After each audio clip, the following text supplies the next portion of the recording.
Hello भाई लोग, time हो रहा है 12:46 दिन के, और हम इस टाइम है वापसी यमुनानगर से वापस मेरठ की। लेकिन आज धुंध है ज्यादा, मतलब हाईवे पे दिख रही है बहुत ज्यादा धुंध। वैसे सिटी से आ रहा हूं मैं तो इतनी धुंध नहीं दिखी मुझे, आज धुंध ज्यादा दिख रही है, कोहरा। और बीच में जो वीडियो थी वो इस वजह से नहीं बन पाई क्योंकि एक पर्सन मेरे साथ थे उस टाइम पे, एंड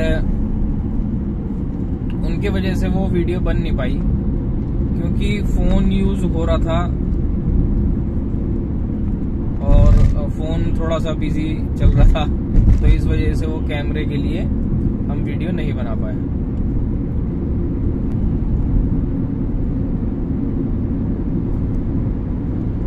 और ठंड बहुत है यमुनानगर में, हालांकि हर जगह ही ठंड बहुत है, बट कल मैंने सुना है दिल्ली में 1.5 डिग्री के आसपास जो है टेम्परेचर था कल, तो बहुत ठंड थी। और मुझे पर्सनली ठंड बहुत पसंद है, चाहे जितना भी नीचे तापमान गिर जाए मुझे फर्क नहीं पड़ता, मुझे बड़ा पसंद है।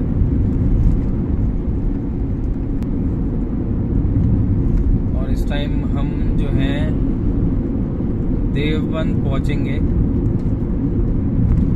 मुझे हद से हद 1.5 घंटा मेरठ का लगेगा यहाँ से, 1.5 या 2 मान लो आप, क्योंकि मैं ज्यादा तेज चलाने के मूड में हूं नहीं। 80 से 70 के बीच में ही चलाऊंगा क्योंकि जल्दी है नहीं, कहीं जाना है नहीं, घर ही जाना है अब तो। सीधा घर पहुंच के और आराम करेंगे।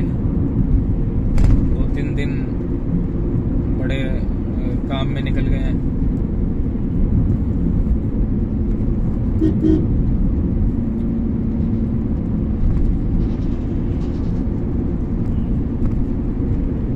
एक मैं ना गाड़ी का अपना वीडियो भी बनाऊंगा, मैं सोच रहा हूँ कि अपनी गाड़ी का वीडियो बना दूं पूरा, एक ओनरशिप रिव्यू टाइप जैसे दे देते हैं। हालांकि ये मॉडल अब आ नहीं रहा है मेरे पास, जो स्विफ्ट है ना वो मॉडल आ नहीं रहा है अब। मेरा जो गाड़ी का मॉडल था,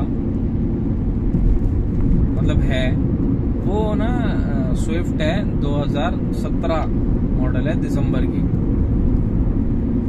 तो जब मैं ये गाड़ी परचेज कर रहा था तब जो मेरी रिक्वायरमेंट थी ना वो यही गाड़ी फुलफिल कर रही थी। लेने तो मुझे बहुत सारी गाड़ियां मैंने 6 महीने ही ढूंढी है उस टाइम। 6 महीने के बाद तब जाके मैंने ये गाड़ी परचेज की थी, और मुझे मालूम था कि ये जो है दिसंबर से मॉडल डिसकंटिन्यू हो रहा है, और 1-1.5 महीने बाद जो है नया मॉडल फरवरी 2018 में स्विफ्ट का नया मॉडल आ जाएगा। और वो मुझे पसंद थी बहुत, मतलब मुझे अच्छी लगी थी, मुझे लेने का वही मन था कि वो मिल जाए मुझे। हालांकि उसका जो पीछे का जो लुक है ना, पर्सनली मैं अपीयरेंस की बात करूं तो पीछे का जो डिग्गी का लुक है ना उसका, थोड़ा सा हैच का, वो मुझे पर्सनली पसंद नहीं है उस वाली स्विफ्ट का।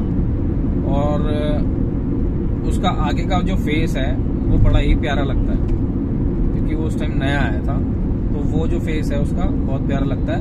इंटीरियर में कोई कमी नहीं है, इंटीरियर अच्छा है, बेहतर है, इस गाड़ी से तो बहुत ही बेहतर है।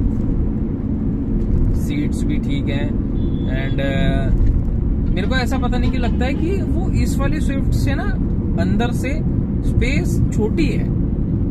लोग कहते हैं नहीं, कंपनी कहती है कि इससे बड़ी करी है उसे, लेकिन मुझे ऐसा लगता नहीं है। मुझे देखने में बैठा तो हूं नहीं आज तक उसमें, आज तक नहीं बैठा मैं उस गाड़ी में, लेकिन देखने से ऐसा लगता है कि वो अंदर से इतनी स्पेशियस नहीं है जितनी ये वाली स्विफ्ट है।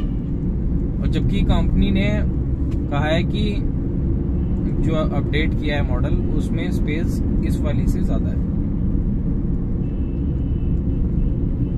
तो मेरे को लगता नहीं है, मेरे को बल्कि छोटी लगती है वो। ये थोड़ी मस्कुलर सी लुक देती है और वो थोड़ी सी छोटी लगती है, लेकिन है अच्छी प्यारी लगती है आगे से फेस। पीछे से थोड़ा सा अगर मैं अगर कुछ कर पाता ना तो मैं ऐसा डिजाइन करता कि स्विफ्ट का यही मॉडल को पीछे से ऐसे रहने देता, जो इसकी बॉडी है, जो ओवल टाइप बॉडी है ना इसकी, पीछे से वो ऐसे रहने देता, आगे से उसका फेस नई वाली स्विफ्ट जैसा कर देता, और आगे से जैसे ये ओवल है ना, आगे से इसका जो बोनट है ये ओवल है थोड़ा सा, तो इसे ओवल ही रहने देता, और आगे से जो कट है ना वो गोल राउंड शेप वो वाला कर देता। तो आपने देखी होगी बाहर आती हैं ऐसी ऐसी गाड़ियां, आपने वो मॉडल देखा होगा, मैं शायद नाम नहीं कर पा रहा हूँ उसका रिकॉल, लेकिन बड़ी प्यारी लगती है वो। तो उस तरीके से लगती ना तो अच्छी लगती।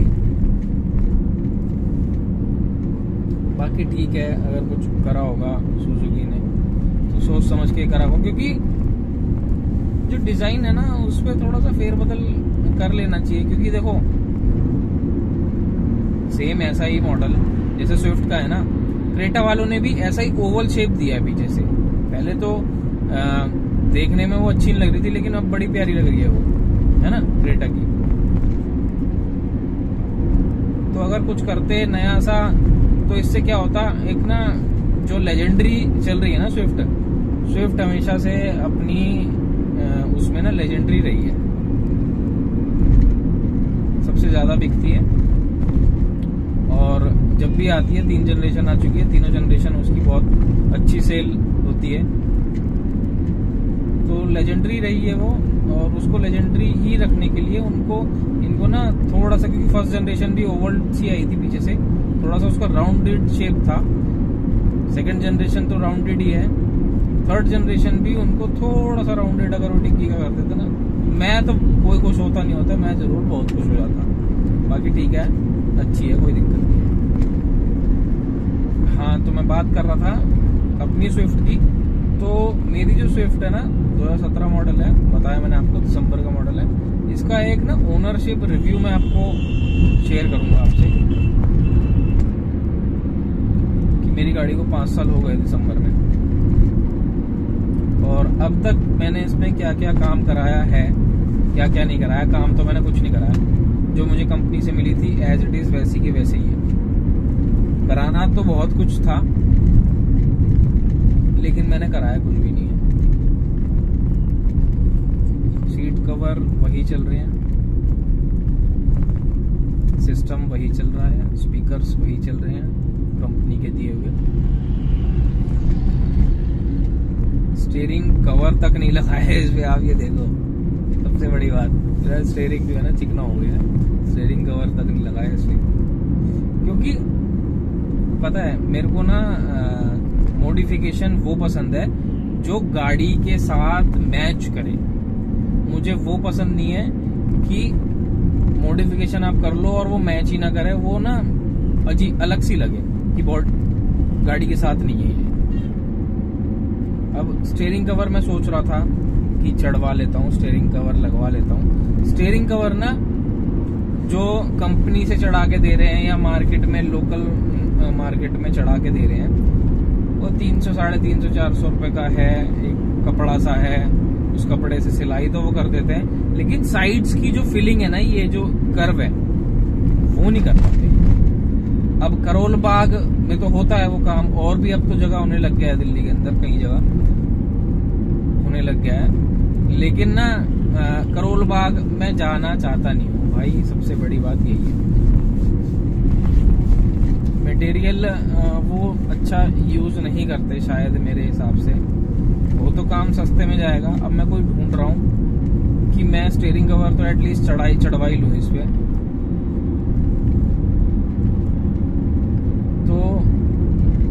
कवर इस चक्कर में नहीं चढ़वाया। उस टाइम सोचा था कि नहीं, चढ़वाना वही वाला स्टीयरिंग कवर है जो बिल्कुल फिटेड होता है, जो कंपनी फिटेड मिलता है ना, बिल्कुल यहाँ से एज बिल्कुल उसके जुड़े हुए होते हैं, सिलाई डुअल शेड की होती है, स्टिचिंग जो उसकी होती है डुअल शेड की होती है, वो मैं चाह रहा हूँ वो लगवाना।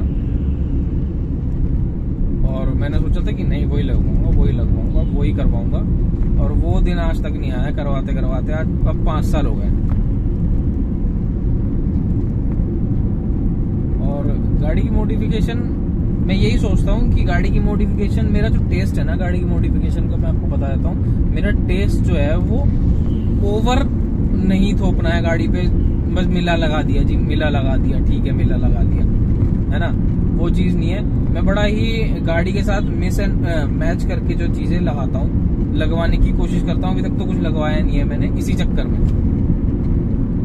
इसके सीट कवर्स बड़े प्यारे हैं जो कंपनी के साथ मिले हुए हैं, अभी तक कुछ भी नहीं हुआ है उसमें, रफ एंड टफ चल रहे हैं, कोई दिक्कत नहीं आई है, ना कोई जरा सा कट लगा है, ना कहीं से वो कवर घिसा है, कटा है, छिला है, कुछ नहीं हुआ है, ना उसका फैब्रिक हटा है। दिखाऊंगा मैं आपको वीडियो। ब्लैक है बिल्कुल, लेदर तो नहीं है, पीयू लेदर है शायद ये, लेकिन है बड़ा बढ़िया फैब्रिक। अगर मेरे को यही फैब्रिक मिल जाए तो मैं जो है कस्टम सीट्स टाइप जो बनती है ना, उसमें इसे करवाऊंगा।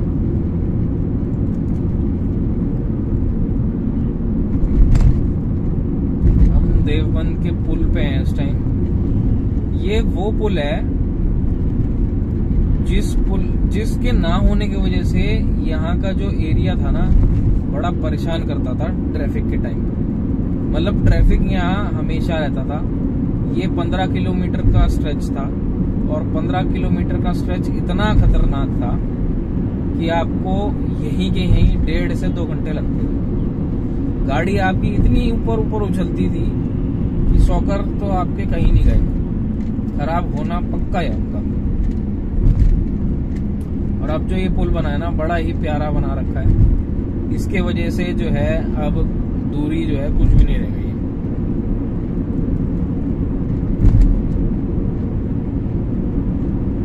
आज से अगर आप 5 साल पहले की बात करो, ये 5 साल तो हाँ 5 साल शायद 5-6 साल पहले की बात करो, जब ये पुल नहीं था। 6 साल पहले, हाँ 6 साल पहले ये पुल नहीं था। 7 साल पहले, 6-7 साल पहले ये पुल नहीं था, तो बड़ी परेशानी होती थी। बसों में जो लोग आते थे ना, वो उल्टी करके ही जाते थे, वॉमिटिंग उन्हें होनी है पक्का।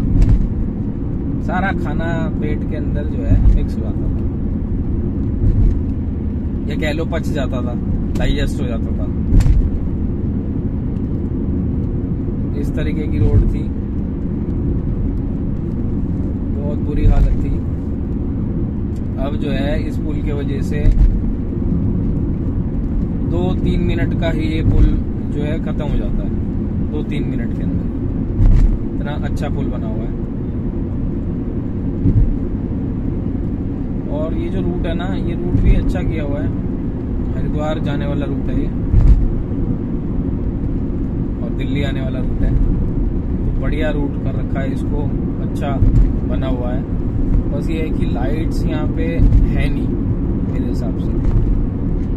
लाइट्स का बड़ा पंगा है यार, लाइट्स है तो जलती नहीं है। ये लाइट्स कैसे जलेंगी पता नहीं, क्योंकि लाइट्स का एक मेजर फैक्टर ये है कि अगर लाइट्स हाईवे पे रहेगी ना, तो रात को कोई प्रॉब्लम नहीं होगी। उसकी वजह ये है कि गाड़ियों में हाई बीम चलती है, फिर लोग हाई बीम ही चलाते हैं, लो बीम जलाते ही नहीं है। अगर सामने वाले को नहीं दिखाई दे रहा है तो हम तो ये कोशिश करते हैं कि नहीं किसी को परेशानी ना हो, अपनी गाड़ी को लो बीम कर लो जब लाइट नहीं है। और लोग हाई बीम पे ही चलते हैं, और सही भी है। हाईवे पे जो है हाई बीम करनी भी पड़ती है, क्योंकि जब आगे का दिखेगा ही नहीं आपको, तो आप जो है अपनी गाड़ी की जो लाइट्स हैं वो तो बढ़ाने की कोशिश करोगे ना कि दूर तक दिखे आपको। तो यही है कि हाईवे पे लाइट्स तो होनी चाहिए, सब कुछ दे रहे हैं, हम टोल दे रहे हैं तो लाइट्स भी तो होनी चाहिए ना। सोलर लाइट लगवा दो, कोई दिक्कत नहीं है, अब तो सोलर लाइट भी चल रही है, चार्ज होती है, जलती है।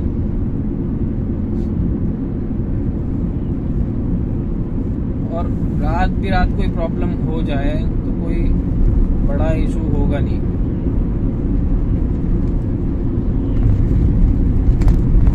आदमी जो है आराम से रात में भी सफर कर सकता है। और आजकल मैं देख रहा हूँ रोडों पे ना बॉडीज बहुत मिल रही हैं कुत्तों की, जानवरों की, गाय की। ये ठंड में बेचारे बहुत ही ज्यादा टॉर्चर हो रहे हैं। ये रोड पे आ जाते हैं, हिट हो जाती है इनको गाड़ी वाले को भी नुकसान होता है, ये तो जान से जाते हैं बेचारे। तो थोड़ा सा ड्राइविंग को ना देखो, हम उन्हें तो कुछ कह नहीं सकते, या हम उन्हें मना तो सकते नहीं कि भाई आप मत जाओ हाईवे पे, वो तो बेचारे आ जाते हैं हाईवे पे। हमको ही थोड़ा सा संभल के गाड़ी को चलाना पड़ेगा, ये स्पीड से चलाएं कि किसी की जान ना जाए, बस कोई परेशानी में ना आए।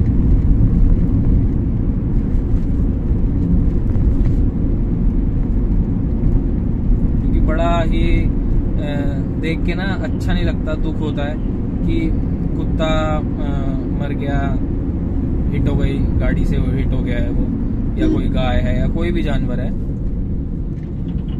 गाड़ी से हिट हो गया, तो उसकी बॉडी वैसी की वैसी वहीं के वहीं पड़ी रहती है, और फिर उस पे ही गाड़ियां चलती रहती है, तो बहुत ही अजीब सा हो जाता है वो। थोड़ा सा हमें संभल के चलना पड़ेगा। मेरी गाड़ी से आज तक तो कोई हिट नहीं हुआ, जानवर हिट नहीं हुआ है, कोशिश मेरी यही रहती है। लेकिन हाँ, कई बार मेरे साथ ये भी हुआ है कि कुत्ते आ जाते हैं तो मेरे को ना एकदम से थोड़ा सा ब्रेक जो है संभाल के मारना पड़ता है, पीछे भी देखना पड़ता है। लेकिन हाँ, ये है कि हिट नहीं हुआ है आज तक। और अब जो है एक टोल आएगा देवबंद का,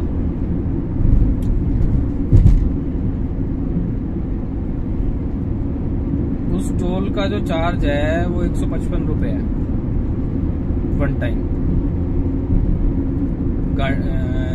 कार्स का। तो 155 रुपए है, चलो कोई नहीं, 155 रुपए दो। लेकिन एक चीज है, उसमें फास्टैग नहीं है, अभी भी कैश ही चल रहा है। जबकि पूरे भारत में जो है फास्टैग लागू कर दिया गया है, गाड़ियों पे फास्टैग लगेंगे, कंपलसरी है। टोल कैश लिया नहीं जाएगा, यहाँ कैश ही चल रहा है। सबके अपने अपने फंडे हैं भाई, सब अपने अपने हिसाब से चल रहे हैं। सरकार ने कुछ कर दिया हो भले ही, लेकिन ये जो है अपने तरीके से ही चला जा रहा है यहाँ। अब परसों की बात देख लो, मेरे पास कैश नहीं था, तो मैंने अपने पर्स में देखा तो मेरे पास 140 रुपए पड़े थे। मेरे पास कैश ही नहीं था, मेरे अकाउंट में था जो था पैसे, मेरे पास कैश नहीं था। मुझे एटीएम रास्ते में दिखा नहीं, और दिखा तो मेरी हिम्मत नहीं हुई कि मैं उस गाड़ी को बीच में रोकूं और फिर जो है कैश लेके आऊं। तो कैश होना जरूरी है। वैसे मैं आपको बताऊं कि रोड पे कैश होना जरूरी है, कभी भी जरूरत पड़ सकती है। तो मेरे पास कैश नहीं था, 140 रुपए मैंने दिए, और बाकी चेंज देखी, गाड़ियों में चेंज पड़ी थी, उससे मैंने अपना जुगाड़ जो है करके दे दिया, जिसमें कि 1 रुपए कम था। 154 रुपए हुए थे, 1 रुपए कम पड़ा था। तो जो वैसे तो अगर कोई टोल वाला होता ना तो मना कर देता, लेकिन एक बेचारा भाई बैठा था टोल वाला, बहुत ही बढ़िया, उसने कहा भैया मेरे को अपनी जेब से भरने पड़ेंगे 1 रुपया, मेरे पास था नहीं, मैं कहाँ से लाता हूँ। तो उसने बेचारे ने रसीद काट के दे दी मुझे, रिसिप्ट। चलो जी अपनी जेब से ही भर देंगे 1 रुपया। तो ऐसे ऐसे लोग भी हैं जो अच्छा काम कर देते हैं कभी कभी। और अगर वो कोई और अगर मेरे हिसाब से बैठा होता तो वो मना कर देता, भाई साहब पैसे पूरे दो, नहीं तो जाओ यहाँ से। और फिर मुझे वहां से बैक लेनी पड़ती या आगे निकाल के फिर पीछे लेनी पड़ती, बड़ी झंझट हो जाती है। QR कोड ये रखते नहीं है। वो भाई जो है वो मुझे मिलेंगे नहीं इस टाइम पे, वरना मैं उनके एक की जगह 10 रुपये तो दे ही देता उस दिन की हेल्प के लिए, क्योंकि वो दूसरे शायद उस पे बैठे होंगे बूथ पे, टोल के। ये आ गया टोल। हमने देवबंद का टोल पार करके हम मुजफ्फरनगर पहुंच गए हैं। अभी इस टाइम हम मुजफ्फरनगर पे ही हैं। और हाँ, मैं बोलना चाह रहा था कि गन्नों का सीजन है, भर भर के गन्ने जा रहे हैं ट्रैक्टर पे। थोड़ा सा देख संभल के चलें, बहुत ज्यादा ओवरलोडिंग हो जाती है गन्नों की। और दूसरी चीज, गाड़ियां संभाल के चलाएं, क्योंकि गन्ने जो है रगड़ते हुए चलते हैं, पेंट खराब हो जाएगा। मेरे साथ हो चुका है एक बार। मैं अपने फ्रेंड के यहाँ गया था मुरादाबाद, तो उनके गाँव में गया था मैं, और वहां पे गन्नों के ट्रक जो निकल रहे थे, तो वहां मेरी गन्नों से गाड़ी छिल गई थी साइड से निकालते हुए। हालांकि रोड जो था वो छोटा था, तो गन्ने वाले ने गाड़ी रोक रखी थी अपनी कि आप निकल जाओ पहले। तो हम धीरे धीरे निकालने लगे, लेकिन इतनी स्पेस थी नहीं कि गन्नों से बच के जाया जा सके। तो गन्ने वाले ने भी धीरे धीरे निकालने की कोशिश करी, और फिर जो है गन्नों से वो लगी गई किसी न किसी तरह।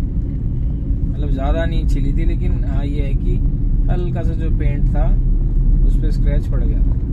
अब ये देखो गन्ने का ट्रैक्टर जा रहा है, दबा के गन्ना ओवरलोड कर रखा है। क्या करें, लेकिन किसानों के पास समस्या भी तो बहुत है ना, कहीं तो बचत करनी पड़ेगी, वरना मिलेगा क्या।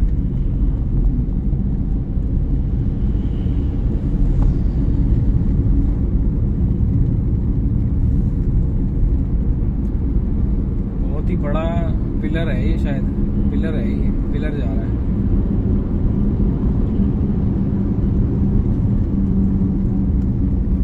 पिलर है या ट्रैक है किसी चीज का, लोहे का जो पुल के जो ट्रैक होते हैं ना, वो भी है शायद।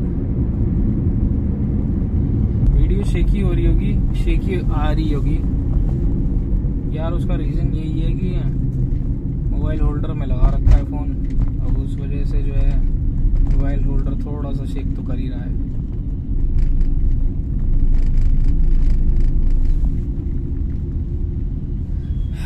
रोड घेर के चल रहे हैं, ना इधर जगह दे रखी है ना उधर जगह दे रखी है, कैसे निकले।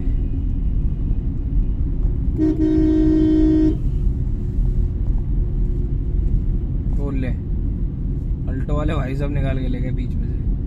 वाह जी वाह, टैलेंट की कमी नहीं है। हमें भी साइड से ही निकालनी पड़ेगी यार शायद।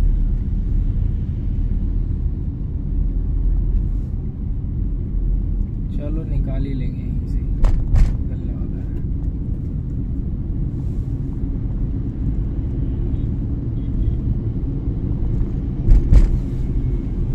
लोड ट्रक है, ज्यादा तेज नहीं चल पा रहे हैं।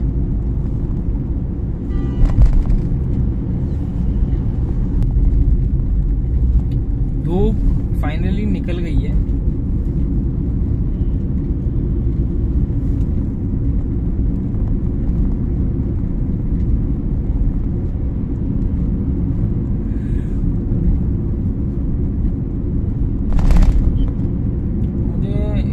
करीब तो लग ही जाएगा मेरठ पहुंचने में। मुजफ्फरनगर घूम है इस टाइम।